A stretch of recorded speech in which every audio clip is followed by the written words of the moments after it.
Hello बच्चों, कैसे कैसे हो? आज हमारा टॉपिक है एरर पार्ट 2, हिंदी मीडियम वाले बच्चों के लिए। इसमें हम दो बातें बताएंगे आपको, इम्पोर्टेंट बातें, कि आपने किसी दो फिजिकल क्वांटिटी या दो से ज़्यादा फिजिकल क्वांटिटी का मेजरमेंट लिया है और आप उसको गुणा भाग या बाकी करना है, तो उसके आंसर में कितने सार्थक अंक होने चाहिए, या आंसर में जो दशमलव है उसके बाद कितने अंक होने चाहिए।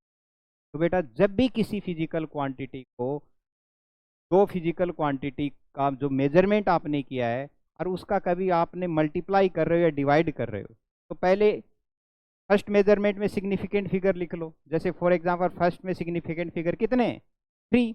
सेकंड में कितने, 2। तो अब दोनों को मल्टीप्लाई करेंगे, तो मल्टीप्लाई करने के बाद जो आंसर आएगा उसमें सार्थक अंक होने चाहिए कितने, 2। मिनिमम सार्थक अंक होने चाहिए। तो मैंने यहाँ पे लिखा है गुणा और भाग से प्राप्त परिमाण में न्यूनतम सार्थक अंक होने। काल इजकल टू दूरी बटे समय, दूरी में है सार्थक अंक 3 और समय में सार्थक अंक कितने, 2। तो आंसर में सार्थक अंक 3.4 यानी 2। फिर मैंने एक क्वेश्चन दिया है कि एक सिंपल पेंडुलम है जो 25 वाइब्रेशन करता है। 25 वाइब्रेशन, टोटल टाइम उसका है 88.0 सेकेंड। तो कह रहा है कि इसका आवर्तकाल बताइए। तो टोटल समय होता है T equal to N into T. N है कंपन की संख्या, यह आवर्तकाल। तो आवर्तकाल का फॉर्मूला बेटा हमारे पास ये बन गया,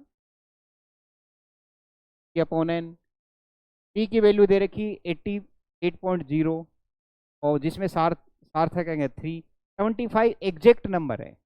जिन बच्चों को ये ध्यान नहीं रखता है कि एग्जैक्ट नंबर में सिग्निफिकेंट फिगर इन्फिनिटी होते हैं, तो वो यहाँ गलती कर सकते हैं। तो यहाँ पे 25 में एग्जैक्ट नंबर है, तो इसमें सिग्निफिकेंट फिगर कितने आएंगे, इन्फिनिटी। आंसर में जो आंसर आएगा उसमें सिग्निफिकेंट फिगर कितने होने चाहिए।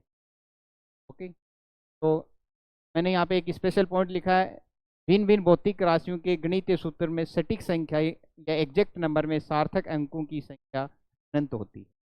ओके, नेक्स्ट हमारे पास ये मैंने एग्जांपल दिया, वर्ग का परिमाप लिखा है 4 इंटू भुजा, 4 सटीक संख्या है, सार्थक अंक होंगे।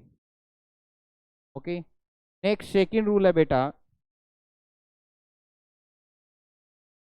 योग या व्यवकलन, योग या बाकी बोल देते हैं इसको। तो जैसे मैंने इसमें क्या कि इसमें सार्थक अंक ध्यान नहीं रखते, इसमें जो रिजल्ट आएगा उसमें पॉइंट के बाद, दशमलव के बाद क्या होना चाहिए, मिनिमम नंबर होने चाहिए। जैसे ये M1 है, इसमें दशमलव के बाद 3 नंबर है, ये M2 है 2 नंबर है, और ये M3 है, इसमें 1 नंबर है।